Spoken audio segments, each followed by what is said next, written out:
Hello and welcome. Welcome everyone to our webinar. Today is our post-election and financial planning discussion. And I'm just going to kick things off. I'm Dakota. I'm the Director of Communications here at Ciccarelli Advisory Services. And I'm going to go over just the technical aspect of the webinar so you guys can all have the best experience during this presentation. And then we'll get to our speakers. So for the best audio experience, you're going to want to make sure that you have either your computer audio or phone audio enabled, and you can see that in the audio dropdown. To change the webinar view, you can go right below that little microphone icon on the box that should have popped up, and we recommend watching it in full screen mode for the best experience. And then right below audio, you will see there is an area that says questions, and this is where you can input any of your questions during the webinar, and we'll try to get to any of those questions at the end, as many as we can. And if we're not able to get to your question, we will try and answer that in a follow-up email that'll be going out with the recording later on. So now with that technical aspect out of the way, I'm going to pass things over to Josh, and he is going to introduce us to all of our speakers. Thank you, Dakota, and welcome everyone to our post-election roundtable discussion. My name is Josh Espinosa, and I have the pleasure of being your moderator for the next hour.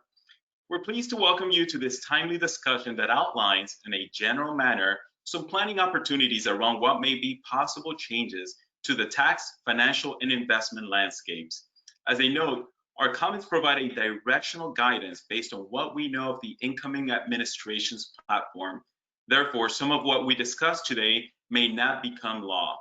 As we all know, there are many factors, including the composition of the Senate, that will impact whether any of these concepts and policies are pursued. Before I introduce our panelists, a little bit about our firm. Ciccarelli Advisory Services, or CAS, was founded 37 years ago in 1983 by brother and sister Ray and Kim. CAS continues to be a family-owned and operated registered investment advisory firm. CAS serves clients throughout the United States with offices in Rochester, New York, and Naples, Florida. CAS provides financial planning and money management services for individuals and their families and functions as a fiduciary. We also work with businesses, trusts, estates, and not-for-profit organizations, but the heart of our business is individuals and their families, and so much so that we're now working with the third generation of some of these original families. Our panelist today, ladies first, is Samantha Webster. She's a financial advisor in the Rochester office, and she's been with CAS for about 9 years. Next is Jasen Gilbert. He's a financial advisor in the Naples office, and he's been with CAS for about 14 years. And last but definitely not least, Ray Ciccarelli, one of our founding partners and based out of the Rochester office. Again, I'm Josh Espinosa. I'm also a financial advisor here in the Naples office, and I've been with CAS for about 5 years. Before we begin, our goal today is to provide a high-level overview of the following concepts: tax changes under consideration and strategies to address these changes for 2020 and 2021. We'll also go over estate and gift tax lifetime exemption and step-up and basis elimination proposals with an overview of gifting and advanced planning strategies. We'll also review changes to the CARES and Secure Act and provide a summary of current bipartisan legislation. And finally, we'll end with our thoughts on the markets, the economy, and how the election may impact your portfolios. So let's get started. Ray, I'll start with you. What possible changes are anticipated to federal tax policy? Well, thanks, Josh. As Josh mentioned, there's still a lot of confusion about the presidential election, but the goal is that the areas of tax changes, and keep in mind that tax changes with the new administration could take years to come about. But the first part of the focus is to increase the federal income tax bracket from 37% to 39.6%. This is kind of going back to where it was in the Obama administration, and there's probably a good chance over time that that could be passed. The real key there is the level that it kicks in. Currently, the high tax bracket of 37% kicks in with a joint filing of 518,000. Under the new proposal, it'd be 400,000. And keep in mind, what's typical is once a tax bill is approved, reducing those levels is very easy. So that's obviously a pretty significant factor. The other thing that's important to understand is that state income taxes, for the most part, haven't changed. And obviously, like we're in the state of New York, we're dealing with an income tax rate that could exceed 8%. So when you add those two together, if you're in a state that has a high tax, you could be close to 48%. Now, the other part that's interesting, and it's always been a topic of conversation every time a new administration comes in, is how to tax capital gains. They used to be, in the old days, taxed pretty much around 10 to a max of 15%. Now that exceeds 20% because there's a surtax on it. Well, they essentially would like to eliminate the capital gains tax and tax it as ordinary income at the highest level.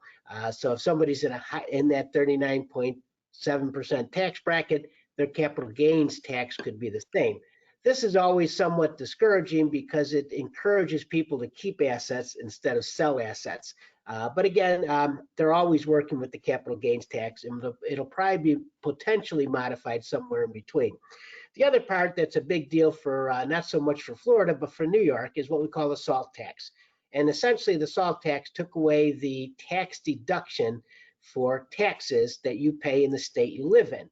Obviously, this was a significant tax change for California, New York State, and so forth. My feeling is that even though they talk about going back to the old ways, I think the chances of this getting approved back as a tax deduction, I think, is very limited because it does create a lot of money to the federal tax area. But again, that's on consideration. When it comes to other things that are very important, is, as most people know, Social Security is gradually running out of money. So there's got to be ways to tax more people that are working in order to support those that are collecting retirement benefits.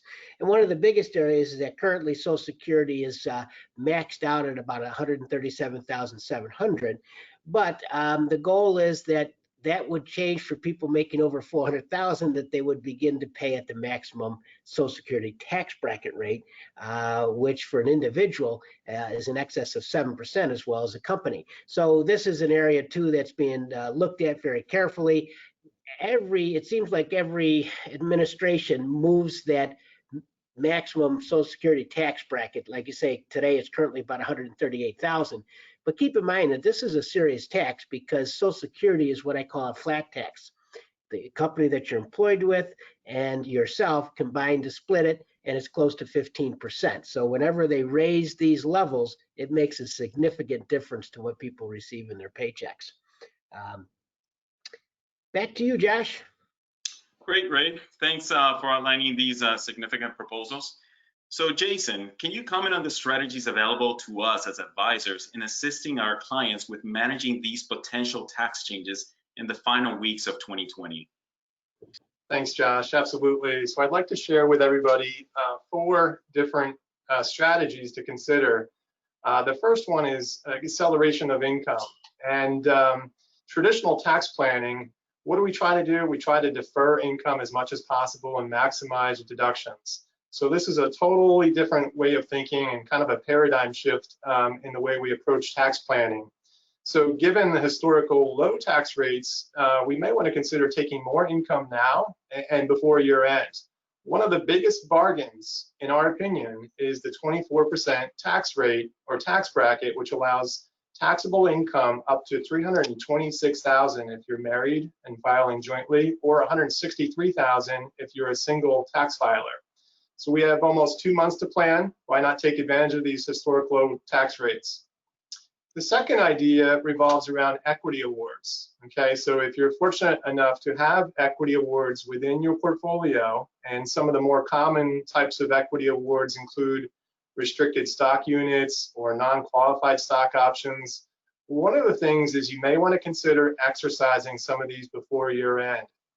Now, if it's a significant amount, we always encourage you to work with your team of professionals, including us, CPA, if you work with a CPA, on a strategy, and make sure it makes sense from an investment standpoint as well as a tax planning benefit.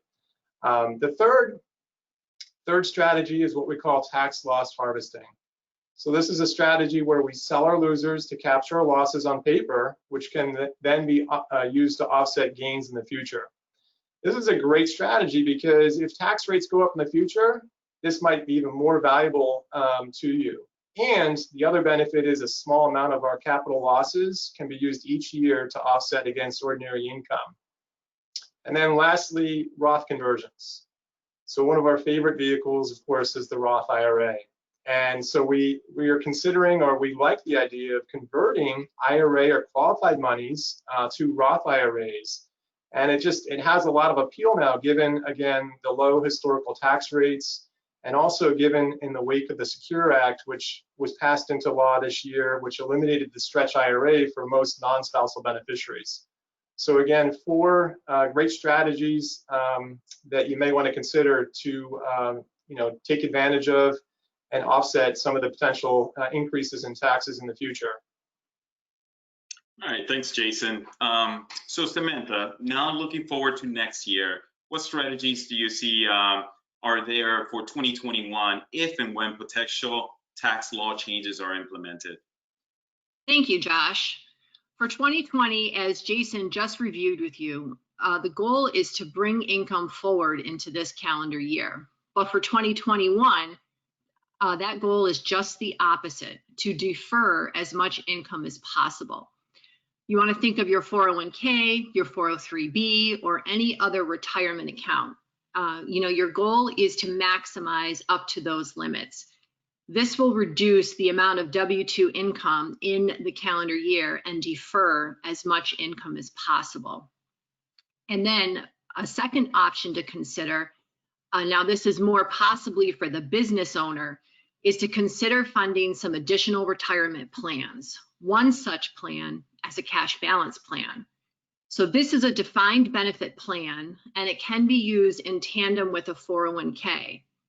Now, by funding both, it can allow you to exceed the traditional 401k limits. And if you're of age, then you can have the catch up. So you're looking at $26,000 in a calendar year. This can be significant savings. A third option to mention, and this is if you're still employed, have access to company stock in a 401k, it's ideal to take advantage of the NUA, or the net unrealized, the appreciation. Now, for some, it means that you have to meet certain terms to qualify. You have to be age 55, and certain years of service have to apply. But this is where the stock comes out of the 401k. It's held in an outside account, and at the time of sale, the gain is taxed at capital gains rate versus the traditional ordinary income tax. This too can be significant savings. Back to you, Josh. All right, great. Thank you, Samantha. So now let's discuss what's pending as far as the estate and gift tax proposals. Jason, can you elaborate on what's being discussed on this front? Sure, Josh.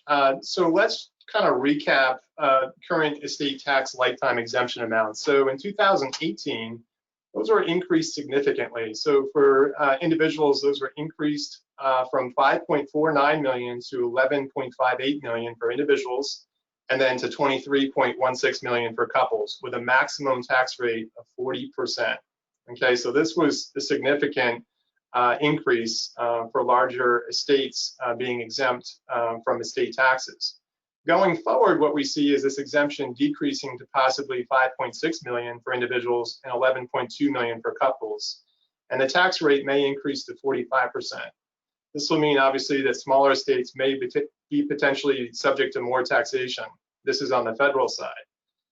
So in the context of thinking about these rates and these policy changes, we also have to keep in mind that if this doesn't come to fruition, that these are also, the current exemption amounts are going to sunset automatically in 2025. So either way, they're scheduled to, they're going to likely decrease, and it's just a matter of time. And then just to mention, Florida doesn't have a state tax, while New York does, and the lifetime exemption amount for New York is $5.85 million. So you can see the state and the federal laws are not coupled, which complicates things even more. So let's talk about some opportunities. And the first one we love is of course, education. And under the current law, you can use your annual gift exclusion amount to gift up to $15,000 per year for education purposes to a child or grandchild. Couples, of course, can gift up to $30,000 per beneficiary. Also, under current law, what you can do is you can do up to 5 years of your gifts in 1 year. Okay, so this is a great way to reduce your estate without using any of your lifetime exemptions. Also, what constitutes a qualified education expense today is probably much more than you think. I'm gonna, the Masters is this week, so all those golfers out there, this is kind of interesting. There's actually a couple of golf academies and many vocational schools now that are included on the accreditation database. Okay, so the list keeps getting expanded as far as what these can be used for. The second idea, of course, is charity, and charity is a great way to assist with navigating the current estate and gift tax laws. And with the global pandemic, many charitable organizations are in need right now. And one solution that I'd like to share with everybody and kind of talk a little bit about is the Donor Advised Fund. This is a great vehicle when it comes to charitable planning. It's really kind of simple to set up, and it's minimally amount to fund it, but it allows you to take advantage of tax benefits today that you can take, and you can take your time with planning the grant recommendations, right? So you get the tax benefit today, but then you decide, could be years from now, when you want those monies to be distributed out. Funding can come from cash, but another way to fund it is to fund it with highly appreciated securities. So imagine this, you get the tax deduction, you avoid capital gains taxes, and you potentially reduce your estate taxes, and of course satisfy your charitable needs, potentially for many years. Also, with the increase in standard deductions, you may consider doing 2 or 3 years of charitable giving in 1 year. That way you can itemize and benefit tax-wise for these charitable contributions.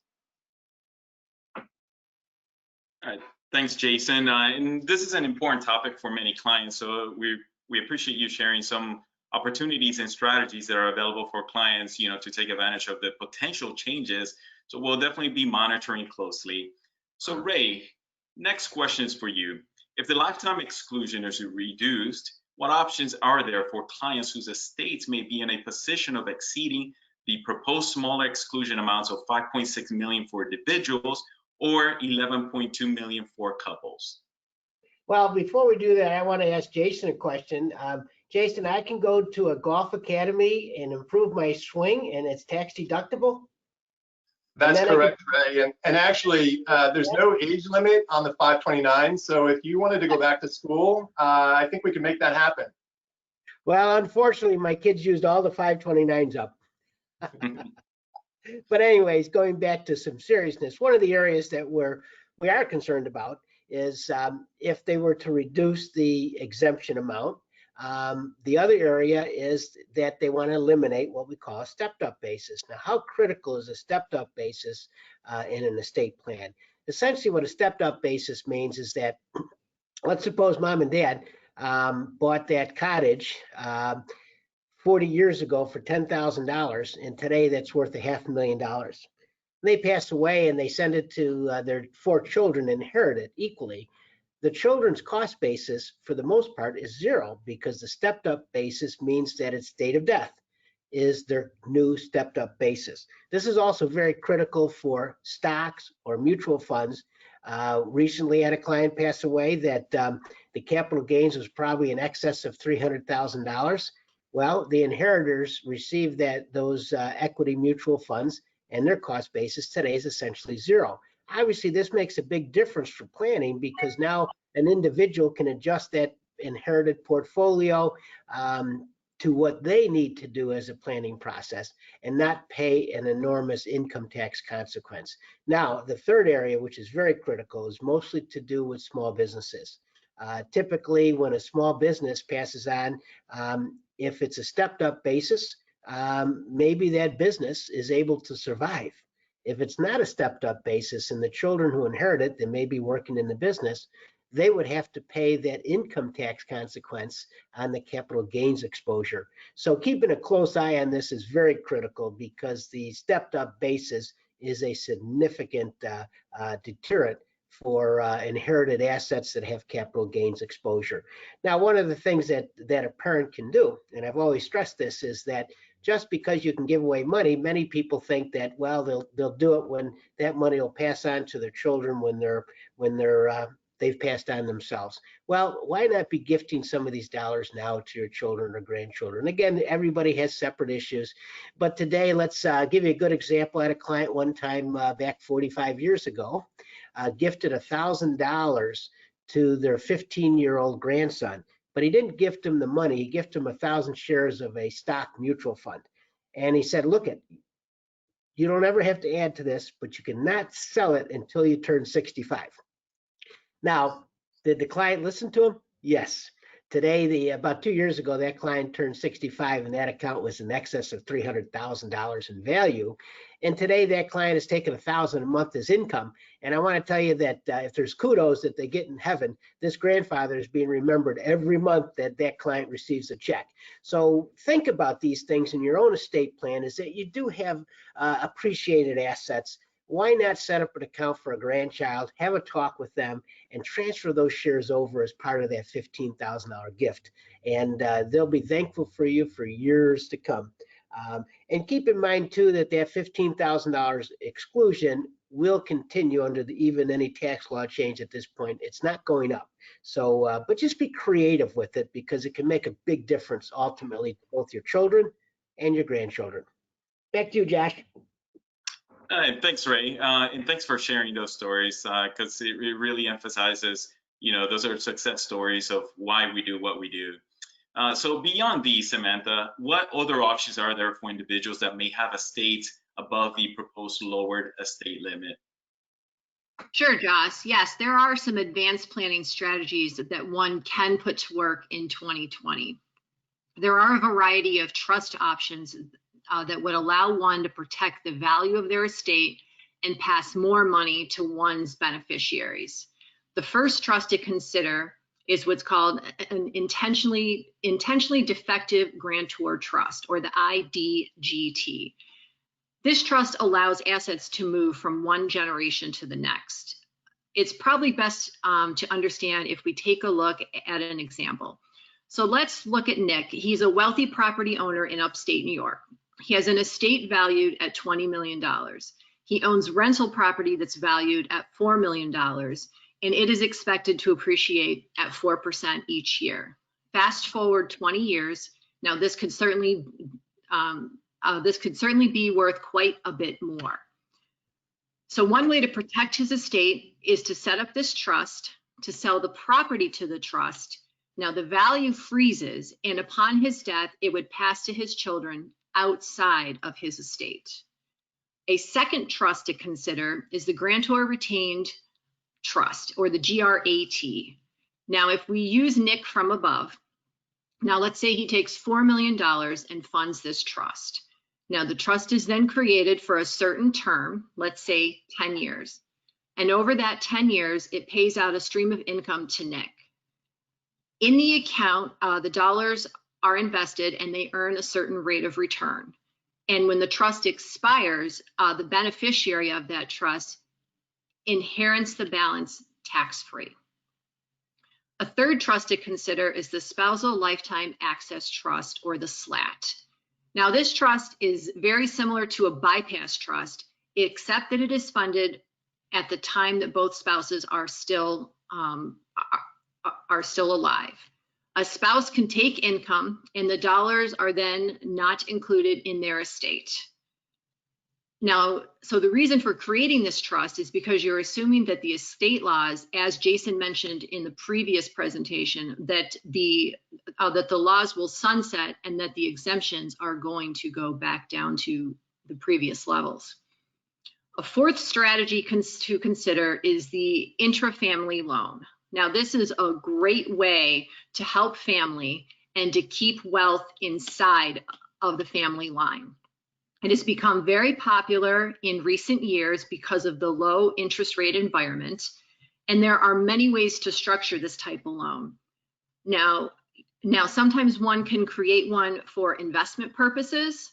Sometimes it's to transfer a family business, and other times it's simply just to help your family members, who could need some financial assistance at some point in time in their life, possibly a house or some other type of purchase. There are a lot of positive reasons to consider this type of loan. The first, because of the low rates that I just mentioned. There's no credit check, no loan cost. And how it works is that the dollars are placed in the trust, and of course that removes them from the estate, and the trust then makes the loan, and then the loan is paid back to the trust. Now, this is a high level. There are some other mechanics to this, but I wanted to give you a general idea of how it works. And I will specify that this type of loan is important to be structured properly and keep a paper trail.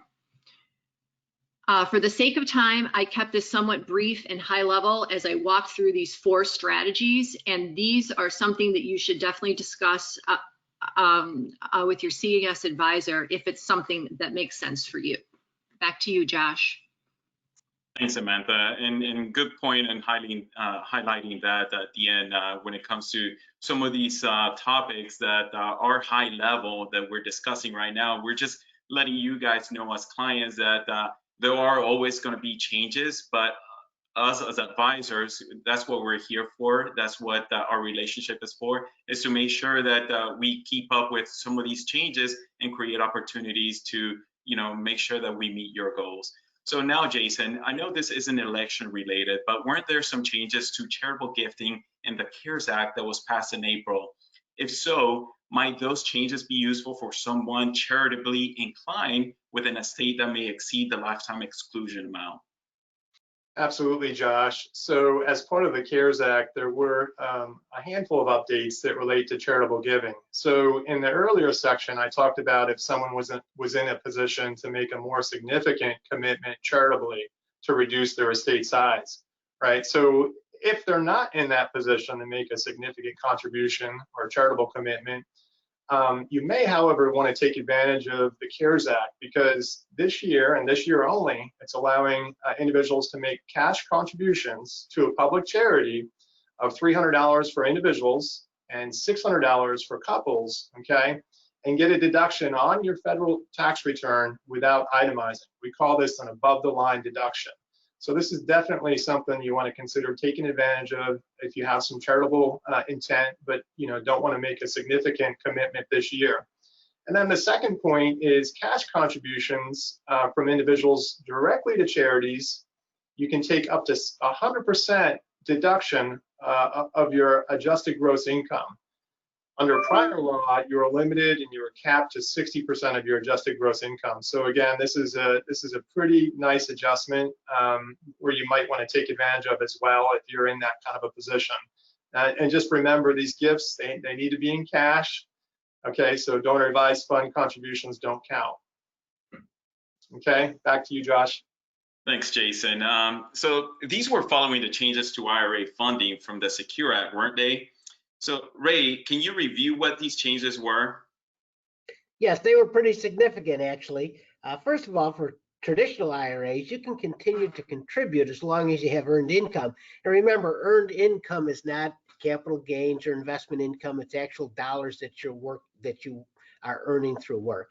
But the biggest area is they deferred the required minimum distribution to age 72, where it was currently at age 70 and a half. Matter of fact, there's current talk of maybe extending that to 75.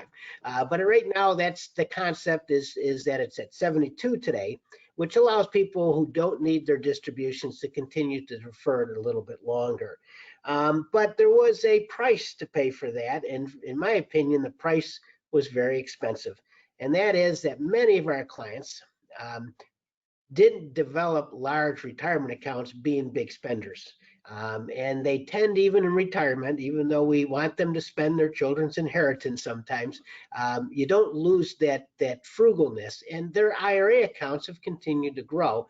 And in their mind, this was a great retirement account for their children, because when their children inherited under the old law, they could stretch it. And what does that simply mean? It means that if I, as a child at age 60, inherited $500,000 of a parent's retirement account, I could stretch that over my life expectancy. Now, I could always take more, but the point is that it could actually continue to be a retirement account for the rest of that child's life. Well, that is over. Now the child has 10 years in which to liquidate that IRA. As you can see, that's pretty significant, because again, now if I inherited $500,000, I've got 10 years to make that account worth zero. Now, the 10 years doesn't mean you have to take out 1/10 a year. It just means that that account needs to be worth zero at the end of the 10th year. So people could still defer a little bit longer, take more 1 year.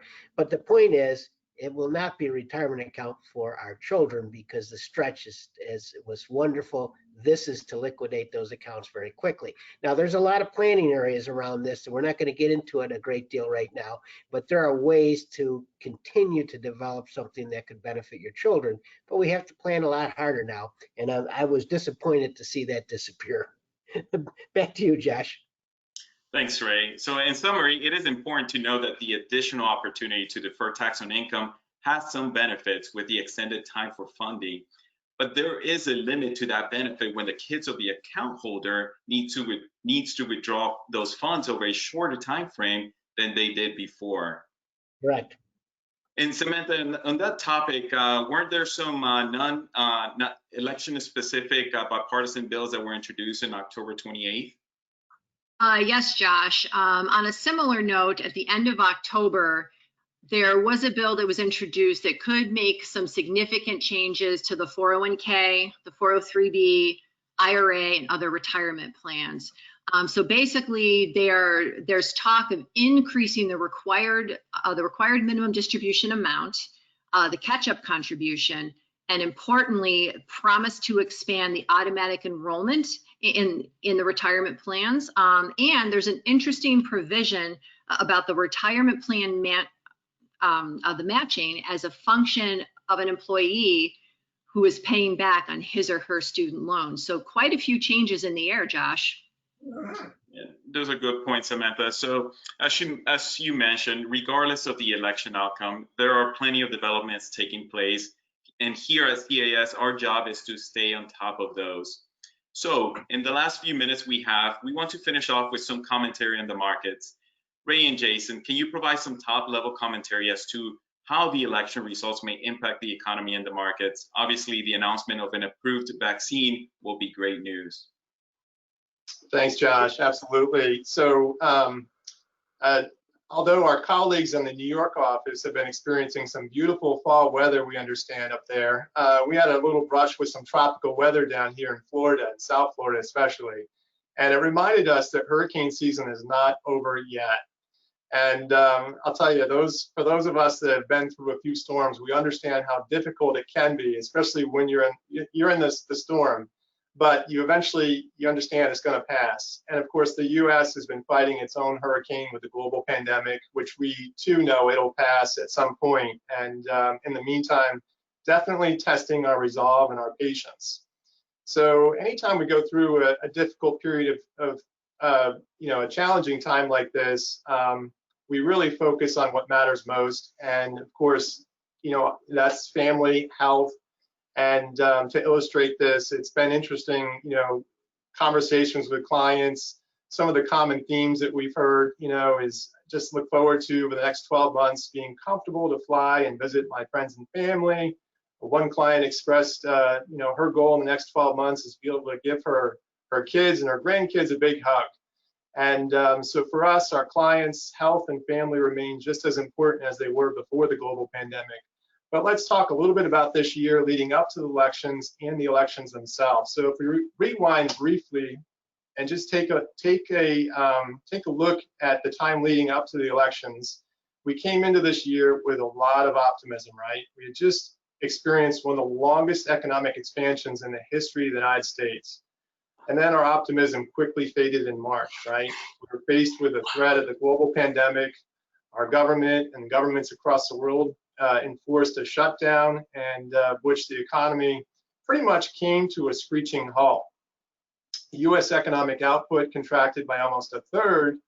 And then, as significant as the contraction was, we later learned that it was also one of the shortest recessions in the history of the United States. Meanwhile, we've had several rounds of stimulus, and of course, the Fed has been pretty accommodative as well. So let's fast forward then to this past Saturday. The Associated Press called Pennsylvania for Joe Biden, pushing him beyond the 270 electoral votes necessary to win the presidency. And although there still remains some uncertainty as it relates to the Senate, what appears likely is a divided government, with Biden in the White House, a Republican majority Senate, and a Democrat majority House of Representatives. Also, we recognize that President Trump has not officially conceded the presidency, and ensuing legal maneuvers could definitely cause some market turbulence. But we view any significant changes to the outcome low odds at this point. So let's go under the assumption that we have a divided government. Political gridlock is likely going to temper any kind of major policy changes at this point, that were proposed during the campaigns. And the outcome of this election does, however, have some potential consequences, which we want to dive into a little bit here. So let's talk about macroeconomic outlook. And really, there's 2 points here that are important.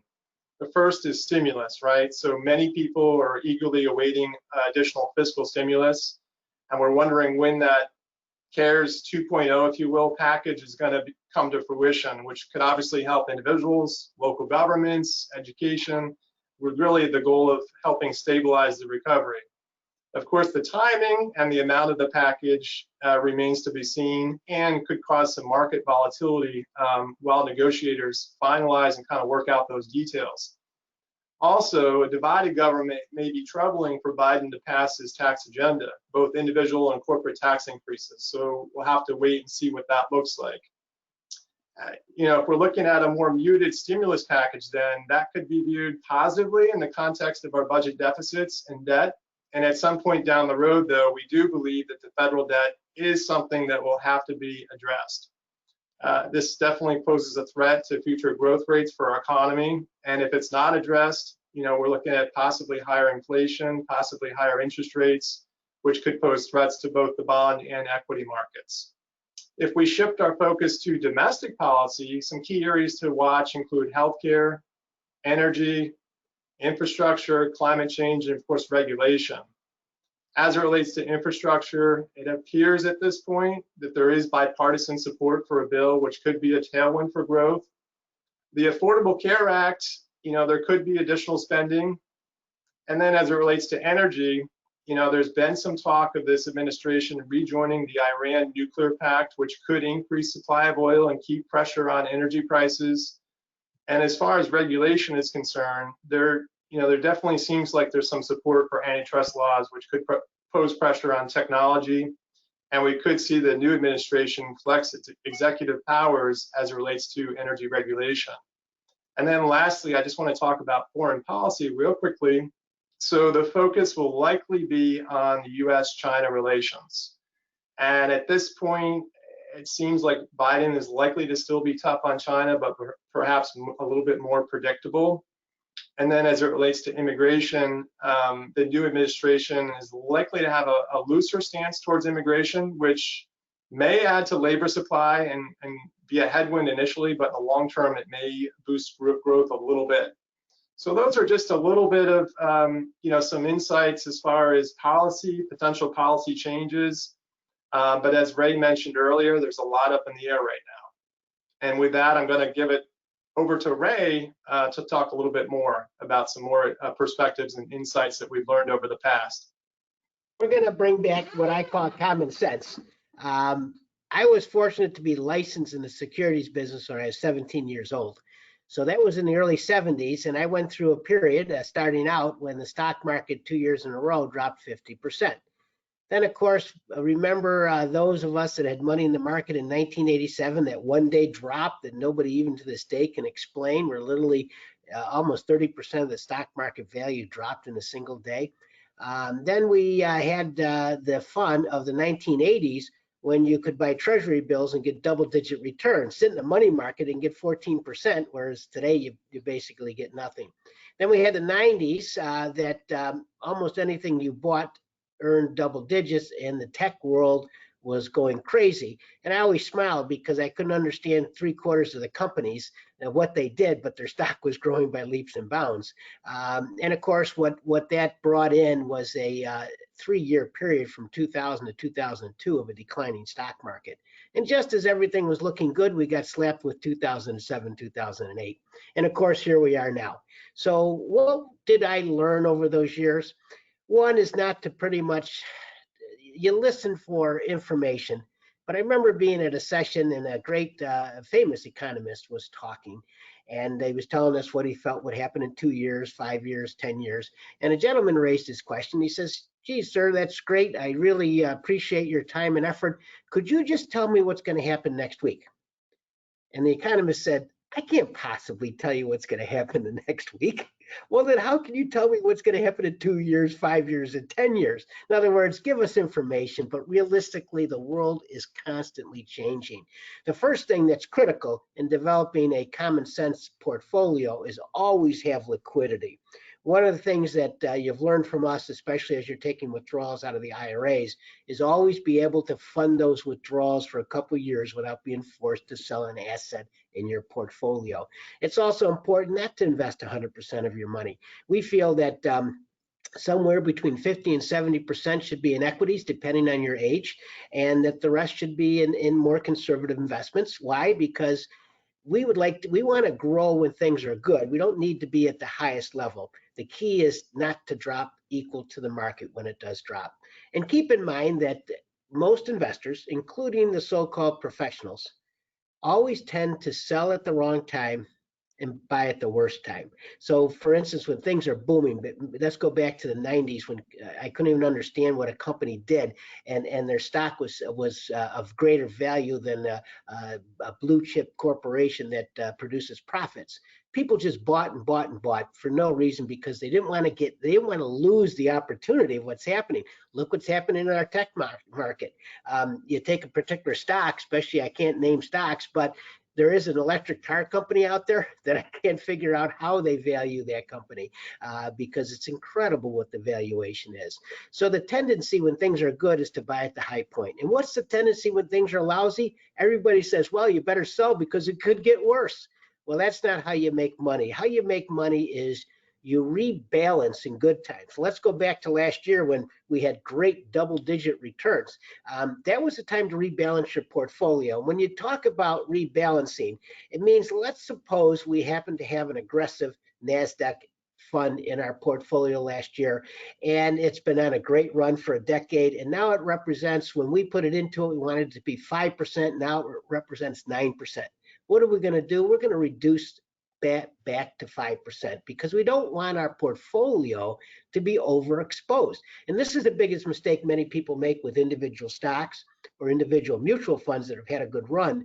Those assets become worth more and more, and therefore the portfolio now is at greater risk. So we rebalance and take profits when things are good. And guess what? What do we buy? Usually the things that are down. And I want to tell you that's hard because when a client says, well, Ray, let me see if I understand this. I'm going to sell this excellent mutual fund that's got to be the greatest mutual fund in the world. It's up 38%.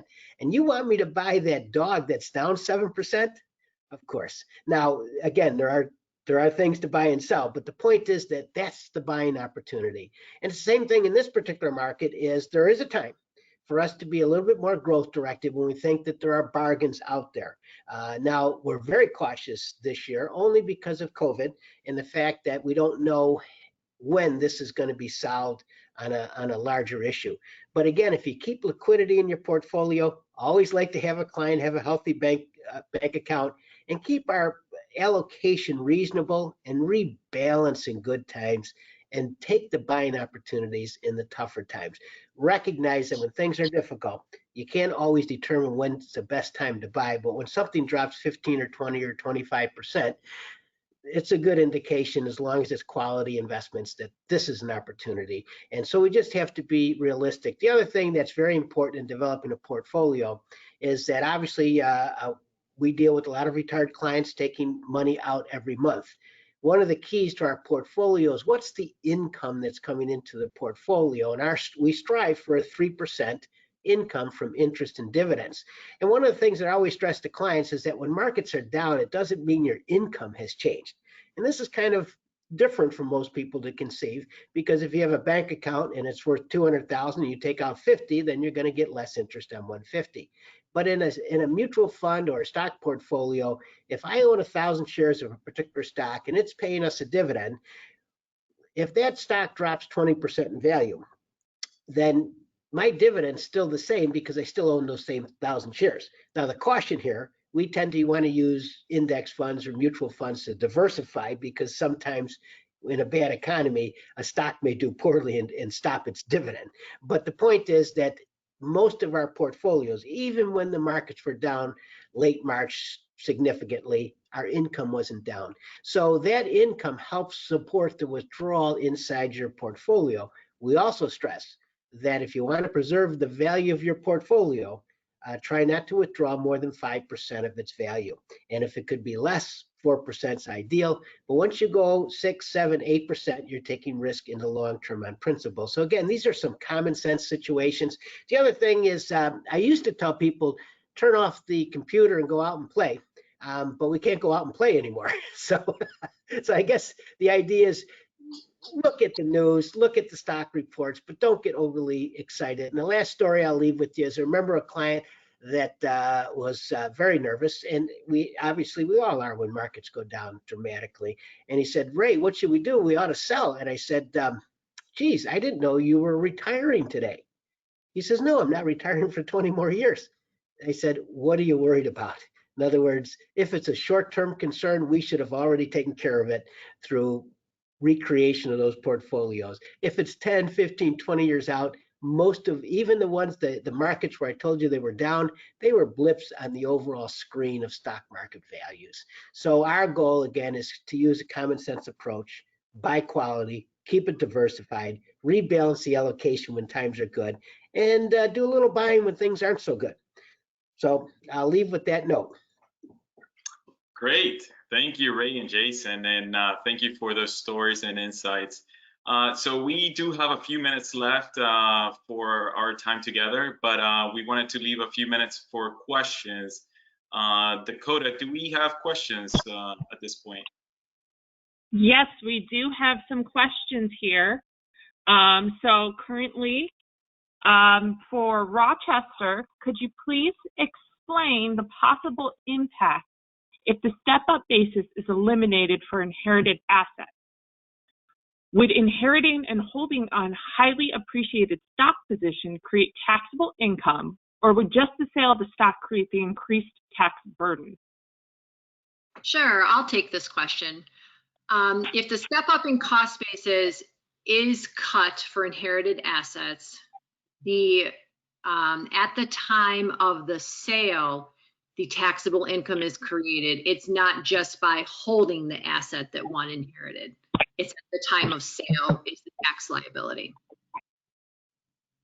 Great. Okay, and then I think we have maybe time for 2 more questions, just looking at the time. But so second question from Naples.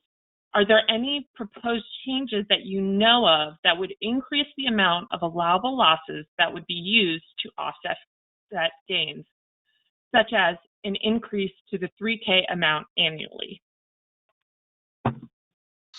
Thanks, Dakota. Yeah, I can answer that. So as of right now, we're not aware of any proposals to eliminate that. And I think where the question is, it's relating to capital losses. And so typically when you have capital losses, if you have no other capital gains to offset those losses, you can use some of those each year to offset against ordinary income. It's $3,000 per year if you're married filing jointly. Currently, I don't know of anything on the table to reduce that. Great, thank you so much, Jason. And I think our final question, and it's going to also be for Naples. So from Naples, for real estate, is it true that the 1031 exchange may be eliminated? All right, Dakota, I'll actually take this one. So again, the question is, will the 1031 exchange be eliminated? So one thing is, just as a reminder, the 1031 exchange is a method of selling a property and then buying a replacement property without having to pay any federal income taxes on any profits derived from the sale of the first property. So this has actually been proposed, and like other things, it will be up to, obviously the Senate and the president to come up with an agreement to pass this. But the intention of this is more to reduce or eliminate the tax breaks that are allowed under the 1031 exchange for real estate investors. But these are for people that make over $400,000 a year. Great, thank you so much, Josh. And I think that's it. That's all we have time for questions. But if we weren't able to get to a question, again, as I mentioned in the beginning, we will be sending out an email with the recording of the entire presentation, and we will try and get those extra questions answered as well. Dakota, we actually have a few more minutes. Are there some additional questions that clients have asked? Yeah, I mean, how about one? I have two more questions that I have. So from Rochester, do you know what the annual gift exclusion amount for 2021 will be? Yeah, that annual gift exclusion, as we've mentioned, is $15,000. It doesn't seem to be changing at this point, nor is it indexed for inflation. Okay, and then last question from California. Will the charitable gift allowances for the CARES Act, i.e. the $600 for couples to gift to charities, continue into 2021, or is that not yet decided? Who wants to take that? Sure, I can take that. So the question, I think the question, Dakota, is the allowance under the CARES Act that's allowing couples to make a cash contribution for this year of up to $600.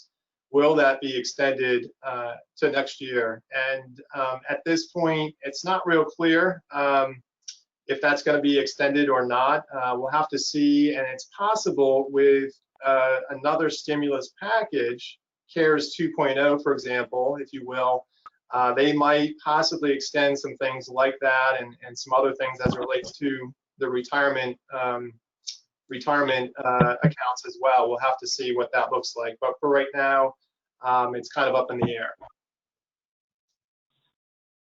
Great. So I'm going to flip things back to Josh, and he's going to close us out. Reminder, we will be sending out a recording of this to everyone. So if you were wanted to go back and watch this again, we will have that recording going out. All right, thank you, Dakota. So in conclusion, we appreciate everyone who has joined us today. And while we've covered a lot of material today, I'd like to close with a few words for you, our clients, future clients, and anyone else listening. Regardless of the outcome of the election and your feelings about it, we encourage you to contact our offices and speak to your CAS advisor about your concerns. Please do not act on emotion regarding your finances or tax circumstances. As you may already know, nothing pertaining to taxes is ever permanent. Knowledge is power, and any decision requires a complete review of one's circumstances. We welcome the opportunity to address your concerns. Until the next time we meet, be well and stay safe. Thank you to all our panelists. From all of us at CAS, have a good evening. Thank you.